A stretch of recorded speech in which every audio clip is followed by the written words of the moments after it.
সে অনেকদিন আগের কথা।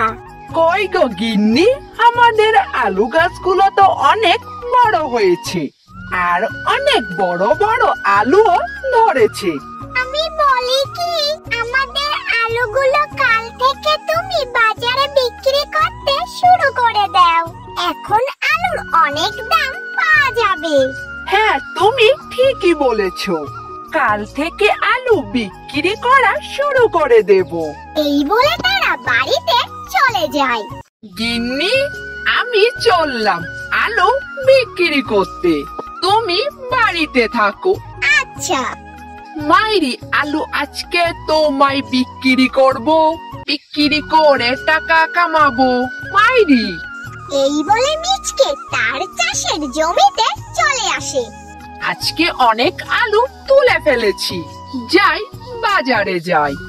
এই বলে মিচকে শিয়াল অনেকগুলো আলু নিয়ে বাজারে চলে যায়। এই বড় বড় আলু নিয়ে যান, আলু আছে আলু নিয়ে যান, কম দামে আলু নিয়ে যান। এই আলু টাটকা আলু আছে, আলু আলু নিয়ে যান। অনেকদিন তো চুরি টুরি করতে পারলাম না, আজকে একটু বাজার থেকে ঘুরে আসি। এই বলে দুষ্টু বানর বাজারে চলে যায়। ওই মিচকে দাদা, এত আলু কোথায় পেলে? ওই পুকুর পাড়ের জমিতে আলুর ক্ষেত করেছি। তুই তো সারাদিন শুধুই ঘুরেই বেড়াস, চাষবাস তো করতে পারিস নাকি? এই বলে মিচকে শিয়াল ওইখান থেকে চলে যায়। আমার আবার চাষ করা লাগে নাকি?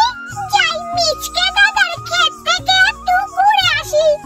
আহা, ও মা গো, কত আলু ধরেছে মিচকে দাদার ক্ষেতে। এইখান থেকে আলু তুলে নিয়ে বিক্রি করতে পারলে তো আমি কোটিপতি হয়ে যাব।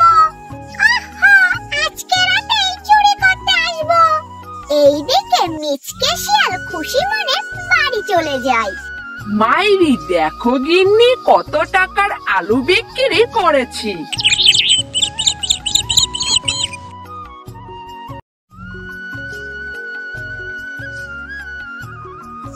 যাই মিচকে দাদার ক্ষেত থেকে আলু চুরি করে নিয়ে আসি। এই বলে বানর আলু উঠাতে শুরু করে। সবগুলো আলু নিয়ে ফেলেছি, কাল থেকে বাজারে আলু বিক্রি করতে শুরু করে দেব। তারপর বানর আলু নিয়ে তার বাড়িতে চলে যায়।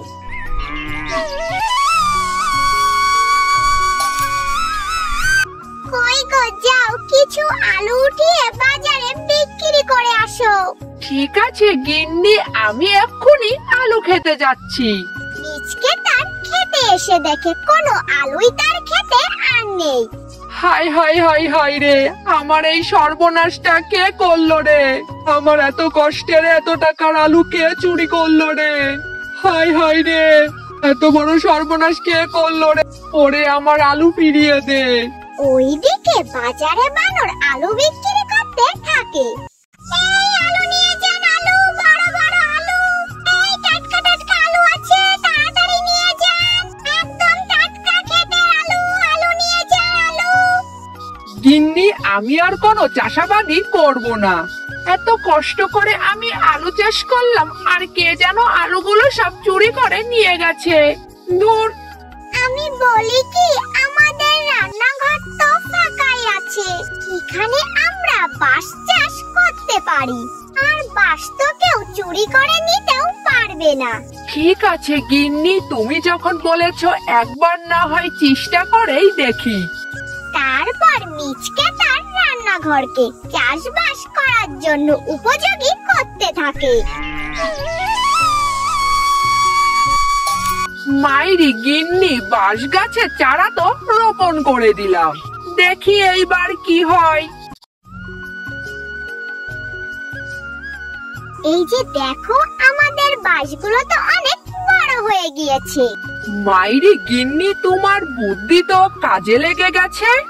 তারপর প্রতিদিন মিচকে বাজারে বাঁশ বিক্রি করতে শুরু করে, আর তাদের দিনকাল খুবই ভালো চলে। গিন্নি, আমরা বাঁশ বিক্রি করে তো অনেক বড় লোক হয়ে গেছি। এই জন্যই তো বলে মিচকে দাদা এত বাঁশ কোথায় পায়।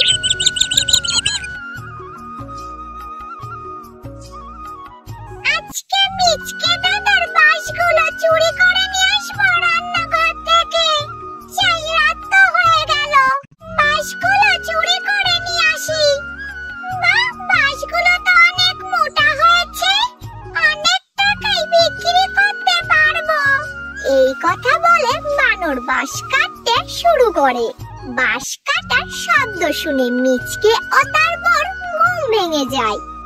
আরে আমাদের রান্নাঘর থেকে এত শব্দ আসছে কেন? গিয়ে দেখি তো একটু। বানর, তুই এখানে বাঁশ চুরি করতে এসেছিস? তাই তো বলি, আমার আলু চুরি করেছে কে? উপযুক্ত প্রমাণ না পাওয়ার কারণে তোকে আমি কিছু বলতে পারি নাই। আজকে তোরে খাইছি রে বানর, আজকে তোরে খাইছি। দাদা, আমি তো বাঁশগুলোর সঙ্গে কথা বলতে এসেছি। মাইরি, আমি ভালো করেই জানি তুই আমার বাঁশগুলো চুরি করতেই এসেছিস। আজকে তোকে আমি দেখাবো মজা। আরে মিচকে দাদা,